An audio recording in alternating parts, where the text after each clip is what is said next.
ये 700 वर्ष पुराने इस मंदिर का जीर्णोद्धार बिल भारत की पार्लियामेंट ने पास किया है। बिल लागू होगा और ये कितना भी रोले गाले, लेकिन ये गुंडागर्दी, हम लोगों को तो पता था कि 9 लाख एकड़ जमीन है। कोई भी विवादित स्थल वक्फ बोर्ड अपने बपौती में चढ़ा ना सकेगा। अखिलेश जी को सपने देखने की पूरी छूट है। हम भी 27 के ही इंतजार में हैं।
ये 700 वर्ष पुराना राम मंदिर है।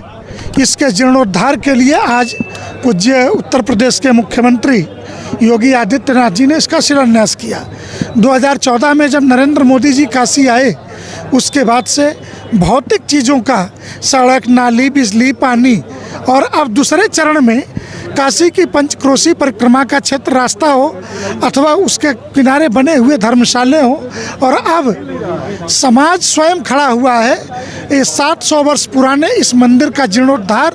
क्योंकि इसका इतिहास भी बहुत ही प्रदीप्त इतिहास रहा है कि इस मंदिर में चंद्रशेखर आज़ाद, सुभाष चंद्र बोस जैसे क्रांतिकारी और उस कालखंड का कोई ऐसा संत नहीं है जिसने यहाँ पर निवास न किया हो।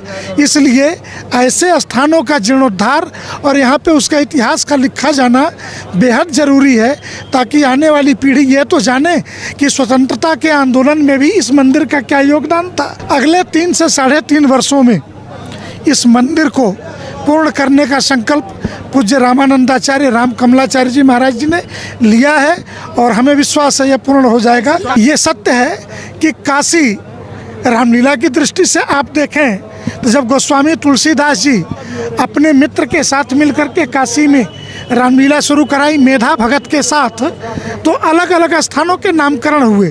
क्या जो स्थान नहीं है मैदागिन मंदाकिनी नदी बहती थी, उसी प्रकार रामनगर जो उस पार बना है आज, लेकिन इस पार लंका किस बात का प्रतीक है?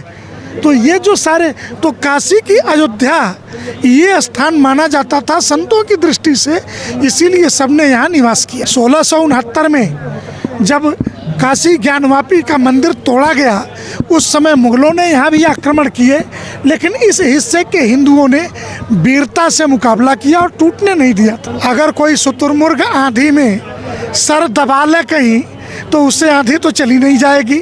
बिल भारत की पार्लियामेंट ने पास किया है, बिल लागू होगा और ये कितना भी रोले गाले, लेकिन ये गुंडागर्दी, हम लोगों को तो पता था कि 9 लाख एकड़ ज़मीन है, लेकिन ज़मीन कितनी निकली? तो 39 लाख एकड़ ज़मीन इन्होंने कब्जा करके रखी है। और 2013 से 2025 के बीच के जो आंकड़े आए हैं वो बेहद चौंकाने वाले हैं कि 4-4.5 लाख एकड़ ज़मीन थी 2013 से, ये कैसे बढ़ा? और इस जो कानून आया था कि कोई चुनौती नहीं दे सकता, क्यों नहीं दे सकता भाई? तो अब समाज चुनौती भी देगा। और इसके हम एक कानून से बेहद प्रसन्न है एक सन्यासी के नाते कि कोई भी विवादित स्थल वक्फ बोर्ड अपने बपौती में चढ़ा ना सकेगा।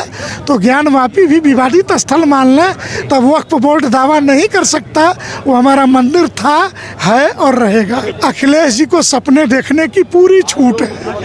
अखिलेश जी सपने देख, और लोकतंत्र में किसी को शासन सपने देखने और चुनाव लड़ने से रोका नहीं जा सकता, लेकिन जो हिंदू विरोध के उनके कुकृत्य हैं रोज़ कुंभ को गाली देना, तिथि पर्वों को गालियां देना, सनातन धर्म को गाली देना, तो हिंदू भी समझ चुका है वोटों का महत्व और एकजुटता का महत्व। वो सबक सिखाने को तैयार बैठा है। हम भी 27 के ही इंतज़ार में हैं।